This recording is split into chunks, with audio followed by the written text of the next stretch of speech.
Facile, très très facile.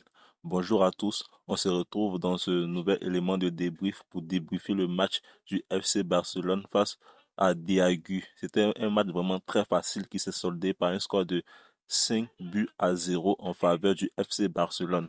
Comme vous le savez tous, le FC Barcelone est une équipe qui opte pour la possession de balle. Et aujourd'hui encore, le FC Barcelone a possédé le ballon du début jusqu'à la fin.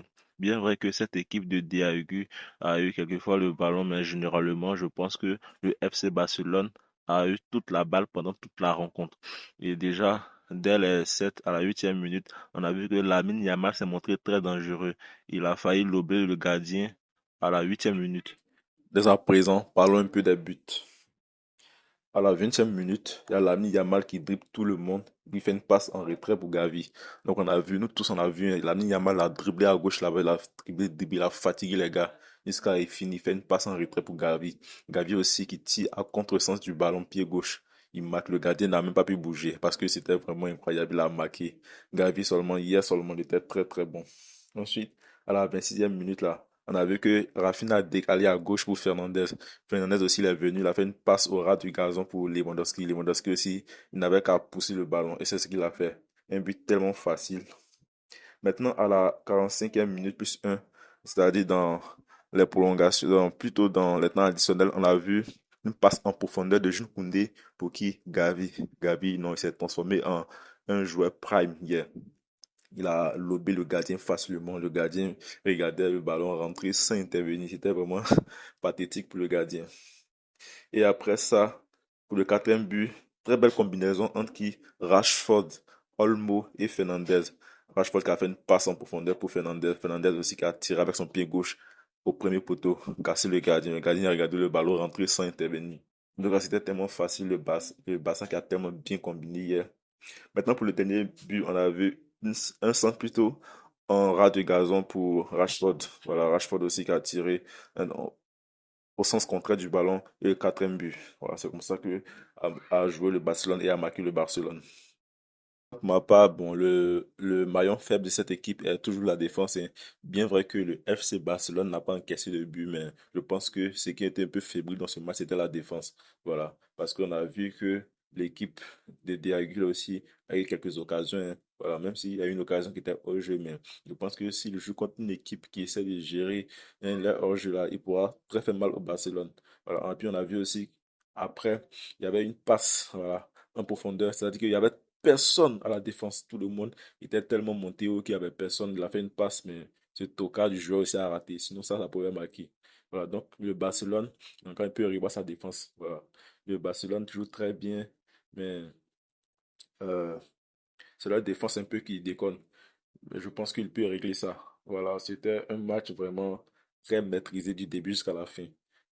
Le FC Barcelone qui monte très haut et ça devient un problème. Parce que quand ils vont jouer contre des équipes qui sont tellement très expérimentées, ça pourra causer problème, ça c'est clair. Maintenant, en ce qui concerne le meilleur compartiment de jeu, bon, c'était l'attaque, hein. On a vu qu'ils ont marqué 5 buts. Voilà. Ils auraient pu marquer plus que ça. Voilà. Donc actuellement, je pense que le meilleur compartiment du jeu, c'est l'attaque. Bien vrai aussi que les milieux ont bien géré. Ils ont fait le travail, ils ont fait ce qu'il fallait. Donc je pense que bon, les autres compartiments du jeu ont été meilleurs, voilà. Et puis, il ne faut pas aussi oublier qu'ils ont joué contre une équipe faible. Voilà, donc tout ça aussi, ça rentre en ligne de compte. Voilà, ça rentre en ligne de compte. Donc, je pense que tout ça, c'est un peu mitigé. Mais dès la reprise de la saison, on verra vraiment qu'est-ce qui a marché ou qu'est-ce qui n'a pas marché.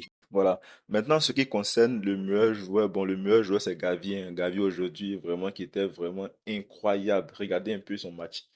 Il s'est transformé en Messi Prime. Regardez son premier but. Un but vraiment. C'était un peu difficile à marquer, mais lui, il était comme un grand. Il a marqué ce but magnifique là. Ensuite, pour son deuxième but, on a vu comme il a lobé le gardien avec un sang-froid sans pareil. Bien vrai que après, ça n'a pas marqué ses deux buts là. Il a aussi bien joué dans le jeu, il a participé au jeu, il était vraiment constant. En tout cas, bien joué. Pour moi, il mérite ce titre d'homme du match.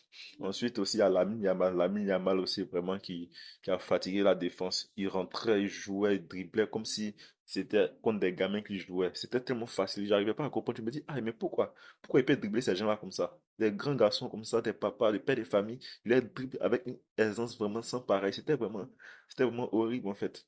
En tout cas, moi, j'aimerais pas être à la place de ses adversaires, quoi. C'était tellement facile. Moi, je me disais, mais pourquoi il laisse le petit passer comme ça? Ah, même si on dit, mais c'est quoi ça? Non, c'était trop facile. Maintenant, ce qui concerne le pire joueur, je pense que il n'y a pas eu un pire joueur en tant que tel, mais Olmo, il n'a qu'à se revoir, hein. Actuellement, ça ne va pas trop chez Olmo. Olmo qui est trop paresseux, il se va bien Rashford, il était un peu en retard dans son geste, tout ça, mais Olmo, bon, je pense que pendant cette pré-saison, il m'a pas trop convaincu. C'est le joueur qui n'était pas aussi en forme. Mais je pense qu'à la reprise, il pourra bien s'en sortir. Sinon, bon, pour moi, il n'a pas trop bien joué, voilà, dans cette pré-saison. Il y a aussi Rafinha qui n'a inscrit aucun but, même si c'est vrai qu'il participe bien au jeu, mais il n'a inscrit aucun but. Voilà, il doit aussi se revoir. Il doit aussi se revoir, mais il faut pas aussi tomber sur parce que actuellement c'est une pré-saison. Je sais pas si c'est réserve pour la saison, mais en tout cas, bon, c'était pas trop ça. Lewandowski qui a marqué, mais qui n'était pas aussi trop en forme. Encore pour ce bilan de cette pré-saison, je pense que le FC Barcelone a bien géré. Voilà, 15 buts marqués en 3 matchs. Vraiment, il fallait le faire, il fallait le faire. C'était un match, les 3 matchs ont été maîtrisés, même si souvent ils ont baissé en régime, ben, je pense que les 3 matchs ont été bien maîtrisés. Voilà, c'est un peu ça. On se retrouve dans une nouvelle vidéo pour faire le débrief d'un autre match du FC Barcelone, du Real Madrid, du FC Bayern ou encore de la Côte d'Ivoire. Merci.